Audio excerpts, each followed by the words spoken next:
महान दार्शनिक हेगल ने एक बार कहा था, हम इतिहास से यही सीखते हैं कि हम इतिहास से कुछ नहीं सीखते।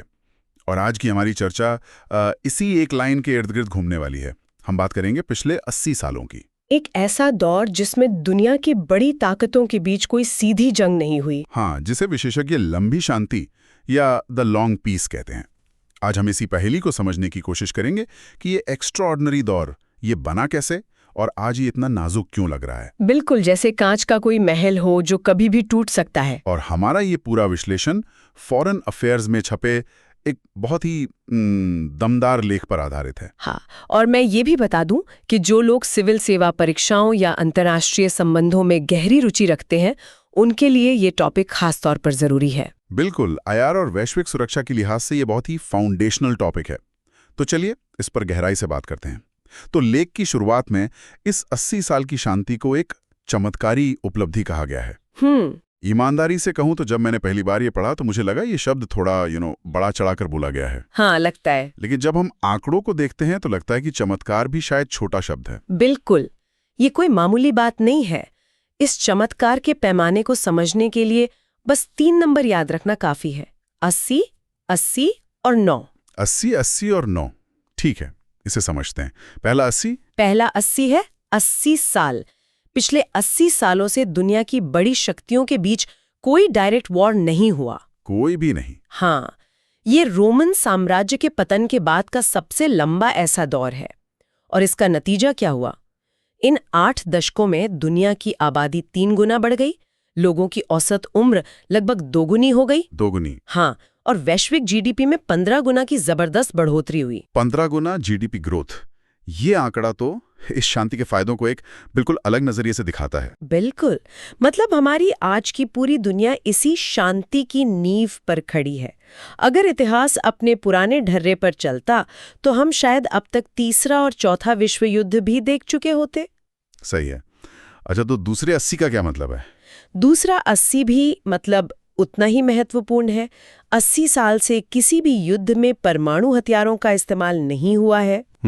और हमें ये नहीं भूलना चाहिए कि हम इसके कितने करीब आ चुके हैं। क्यूबा मिसाइल संकट की बात कर रही हैं आप? हाँ, उस दौरान तो खुद राष्ट्रपति केनेडी का अनुमान था कि परमाणु युद्ध छिड़ने की संभावना 1/3 से लेके आधी तक है। एक मिनट, क्या आप कह रही हैं कि अमेरिकन राष्ट्रपति को लग रहा था कि 50-50 चांस है कि दुनिया खत्म हो जाएगी? एग्जैक्टली। ये तो रोंगटे खड़े कर देने वाली बात है। हम इसे फिल्मों में देखते हैं, पर हकीकत में ये इतना करीब था? हाँ, बिल्कुल। और ये सिर्फ कोई पुरानी बात नहीं है। हाल ही में रूस यूक्रेन युद्ध के दौरान CIA का आकलन था कि अगर यूक्रेनी सेना रूस पर बहुत ज्यादा हावी हो जाती तो पुतिन द्वारा सामरिक परमाणु हथियार इस्तेमाल करने की संभावना भी 50-50 थी। अच्छा, तो ये खतरा आज भी उतना ही असली है? बिल्कुल। और यहीं पर हमारी तीसरी संख्या आती है। 9 यानी 9 देश जिनके पास परमाणु हथियार हैं। सही।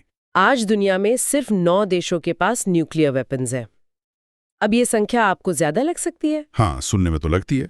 लेकिन 1960 के दशक में राष्ट्रपति केनेडी ने भविष्यवाणी की थी कि 1970 आते आते दुनिया में 25 से 30 परमाणु शक्तियां होंगी। 25 से 30? हाँ, सोचिए वो दुनिया कितनी खतरनाक होती।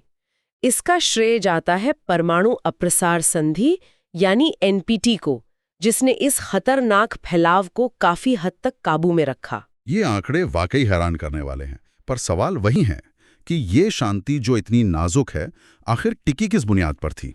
क्या ये सिर्फ किस्मत थी या कोई ठोस वजह थी? ये बहुत अच्छा सवाल है।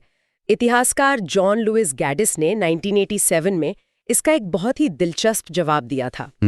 उन्होंने कहा कि इस लंबी शांति की नींव असल में शीत युद्ध ने रखी थी। शीत युद्ध ने? ये तो बड़ा विरोधाभासी लगता है। मतलब 2 जानी दुश्मन जो दुनिया को अपनी विचारधारा में बांट रहे थे, वो शांति के गारंटर कैसे बन गए? बिल्कुल, सुनने में अजीब लगता है, पर इसके पीछे एक बहुत ही ठंडा, बेरहम लेकिन तार्किक डर काम कर रहा था। इसे कहते हैं पारस्परिक सुनिश्चित विनाश या म्यूचुअली अश्योर्ड डिस्ट्रक्शन, जिसका शॉर्ट फॉर्म है MAD यानी पागल। ये नाम अपने आप में ही काफी कुछ कहता है। बिल्कुल। इसका सिद्धांत बहुत सीधा था। अमेरिका और सोवियत संघ दोनों के पास इतने परमाणु हथियार थे कि अगर एक देश हमला करता तो दूसरा देश जवाबी हमले में उसे पूरी तरह तबाह कर देता। एग्जैक्टली कोई नहीं जीतता, सब खत्म हो जाते।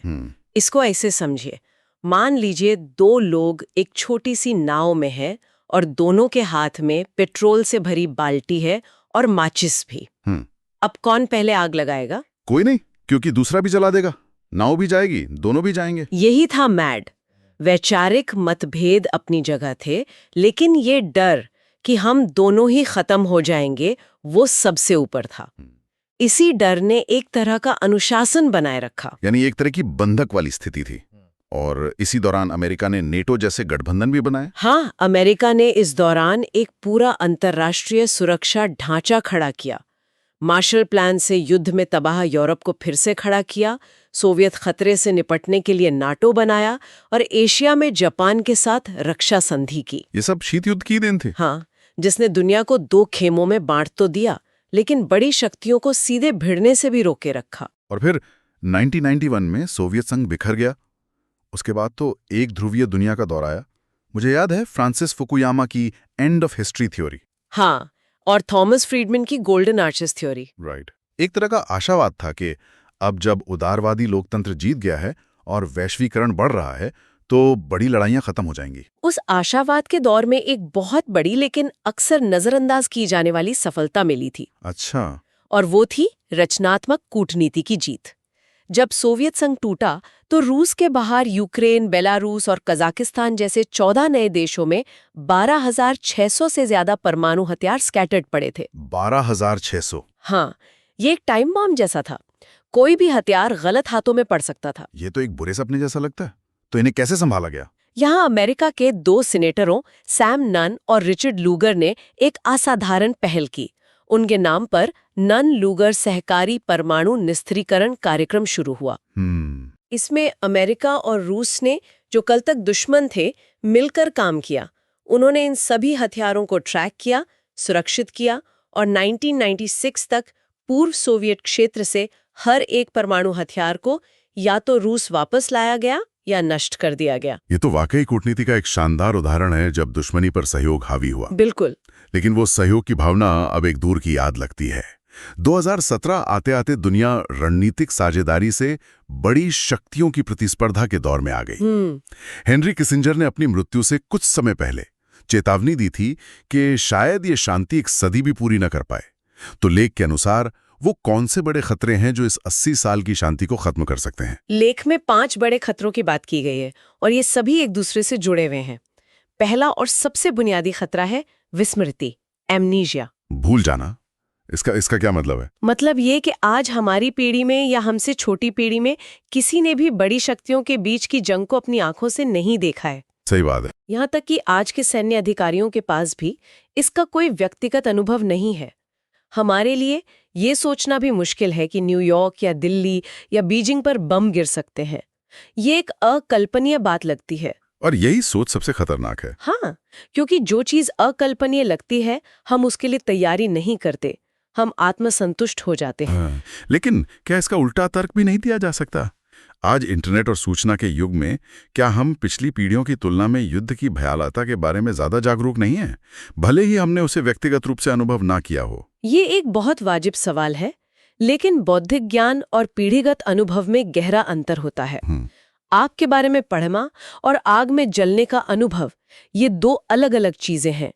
जब किसी समाज के पास युद्ध की दर्दनाक यादें होती हैं, तो वो शांति की कीमत ज्यादा समझता है। हाँ, एक जिंदा याद होती है। बिल्कुल। जब वो यादें सिर्फ किताबों तक सिमट जाती हैं, तो युद्ध एक अमूर्त विचार बन जाता है, जिसे कुछ लोग महिमा मंडित भी करने लगते हैं। समझ गया। ये एक डरावना विचार है। दूसरा खतरा क्या है? दूसरा खतरा है उभरते प्रतियोगी, राइजिंग कॉम्पिटिटर्स, खासतौर पर चीन और रूस। चीन का उदय तो असाधारण है।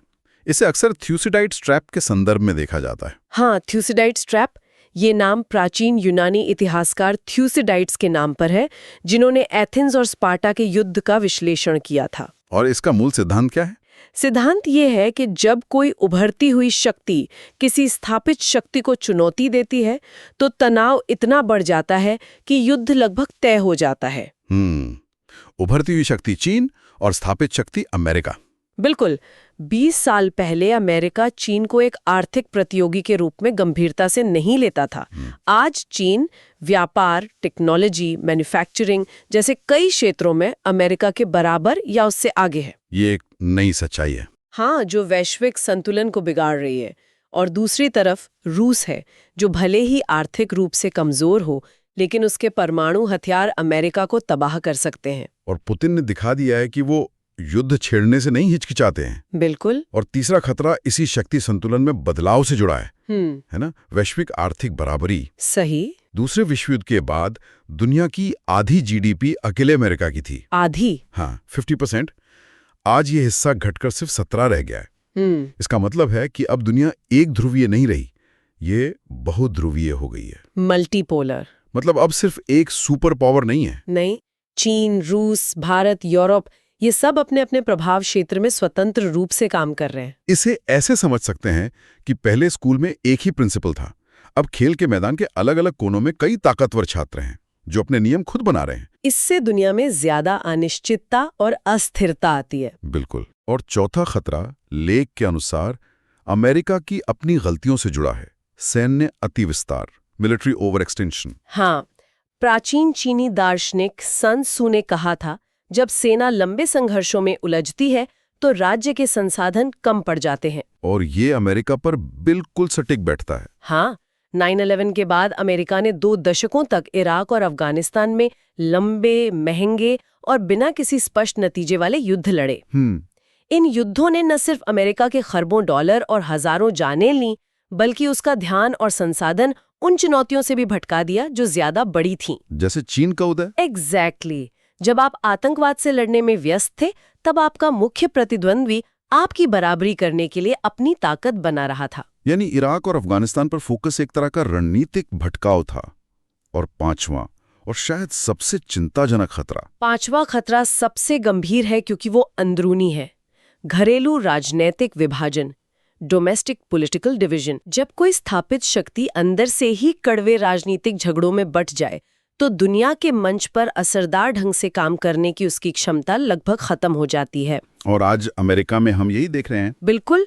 जब देश के नेता इस बात पर ही सहमत नहीं हो पाते कि दुनिया में अमेरिका की भूमिका क्या होनी चाहिए या वैश्विक व्यवस्था को बनाए रखना है या नहीं, तो दोस्त और दुश्मन दोनों कंफ्यूज हो जाते हैं। इससे दुनिया में एक खालीपन पैदा होता है। हाँ, जिसे भरने के लिए चीन और रूस जैसी ताकतें आगे आ जाती हैं। ये एक बहुत ही गंभीर तस्वीर है। तो हम एक ऐसे दौर से गुजरे जो एक चमत्कार था, जो शीत युद्ध के एक डरावने तर्क पर बना था, फिर कुछ समय के लिए आशावाद आया, और अब हम इन 5 जुड़े हुए खतरों का सामना कर रहे हैं। हाँ, और लेख का अंतिम विचार यही है कि हमें निराशावादी होने की जरूरत नहीं है, लेकिन हमें यथार्थवादी होना होगा। शीत युद्ध की रणनीति बनाने वालों ने उस समय की पारंपरिक सोच से बहुत आगे जाकर काम किया था। उन्होंने असाधारण कल्पना और दृढ़ संकल्प दिखाया था। बिल्कुल। आज इस लंबी शांति को बचाने के लिए हमें फिर से वैसी ही रणनीतिक कल्पना की वृद्धि, यानी अ सर्ज ऑफ स्ट्रेटेजिक इमेजिनेशन और राष्ट्रीय दृढ़ संकल्प की जरूरत होगी। और यहीं हम हेगल के उस उदाहरण पर वापस आते हैं जिससे हमने शुरुआत की थी। हाँ, चुनौती यही है कि क्या हम इतिहास से सही सबक सीख सकते हैं या हम उन्हीं गलतियों को दोहराने के लिए मजबूर हैं। और मैं श्रोताओं के लिए एक सवाल छोड़ना चाहूंगी। आज के इस दौर में रणनीतिक कल्पना की वृद्धि का असल में मतलब क्या हो सकता है? क्या इसका मतलब नई संधियां हैं, नई तकनीकें या कुछ और? और क्या एक गहरा बटा हुआ राष्ट्र वाकई से हासिल कर सकता है, खासकर जब इतिहास से न सीखने की हमारी प्रवृत्ति इतनी मजबूत हो? ये एक कैसा सवाल है जिस पर हम सभी को सोचना चाहिए। इस गहन विश्लेषण पर आपके क्या विचार हैं? रणनीतिक कल्पना से आप क्या समझते हैं? हमें नीचे कमेंट्स में जरूर बताएं। हाँ, हमें आपके विचार जानने में बहुत दिलचस्पी होगी। और अगर ये चर्चा आपको ज्ञानवर्धक लगी तो इसे लाइक करें, और आगे आने वाली ऐसी ही महत्वपूर्ण चर्चाओं के लिए चैनल को सब्सक्राइब करना न भूलें।